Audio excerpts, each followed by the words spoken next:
Hi guys! Nagpaplano ka bang bumili ng gitara? Ayan, sa lahat po na nagpaplanong bumili ng gitara, bago po kayo bumili, make sure na napanood nyo po ang video na to.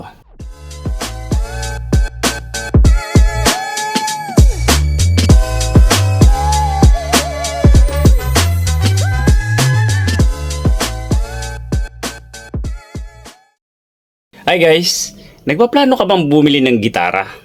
Ayan, sa lahat po na nagpaplanong bumili ng gitara, bago po kayo bumili, make sure na napanood nyo po ang video na to. Okay? Meron po ako sa inyo i-reveal. Alam nyo, bago kayo bumili ng gitara, syempre gusto natin magkaroon ng quality, magandang tunog, kahit mumurahin. Alam mo, kahit maliit lang ang budget mo, pwede ka makabili ng gitara na mura lang pero quality yung tunog. Hindi tunog lata. Okay? Hindi tunog tansan. Okay? So, ang technique para makapili ka ng magandang gitara, eto lang po yon. Alam mo ba yung thermos? Di ba ang thermos, pag bibili tayo, pinapakinggan natin. Sabi, kapag mas maugong o para ka nasa ilalim ng dagat, matagal lumamig yung tubig. Yan. O kaya matagal mawala yung lamig. Matagal lumamig kung mainit, and then matagal matanggal yung lamig kung ano yan, kung malamig yung nilagay mo. So sa tumbler yan or sa thermos, ganyan ang ginagawa natin. Di ba? Pinapakinggan natin. So sa gitara, kung gusto nyo maganda ang tunog, pakinggan nyo, kailangan nasa ilalim ka ng dagat. Ayun, nag-i-echo. Meron. Hello.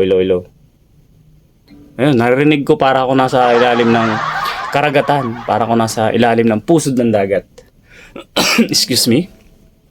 Ayun o. Ayan. Kapag bibili kang gitara, pakinggan mo muna. Ito ba ay parang nasa ilalim ng dagat o walang tunog? Dapat meron. Kapag meron, ibig sabihin quality ang tunog. Pakinggan nga na rin. Oh.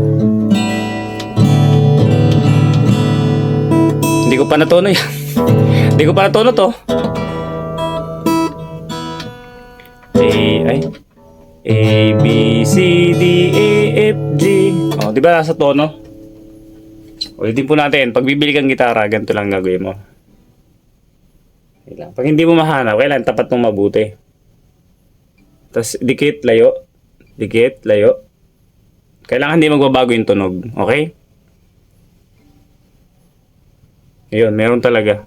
Pero pag dinikit mo, maugong, nilayo mo, dinikit mo, nawala, ay hindi yun. Kaya maganda doon ka sa tahimik na lugar. Hindi ka to katulad ng thermos na napakaingay. Kasi malaking butas nito eh. Kung electric guitar naman, ay bahala ka. Hindi ko alam electric guitar. So dito na tayo sa acoustic. Ayan. Ngayon natin. Ayun, parang tayo nasa ilalim ng dagat. Aray ba? Binatukan ako. Binatukan ako ng gitara. Makapag YouTube. Pag dinikit mo kasi yung tenga mo at nilayo mo na kaunti yung tenga mo, may maririnig ka na para ka nasa ilalim ng karagatan. Ayun, alam mo na ngayon paano bibili ng gitara, okay?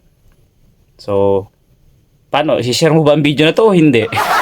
Para maraming makalam, okay? So, subscribe and follow. Thank you so much. Bye-bye.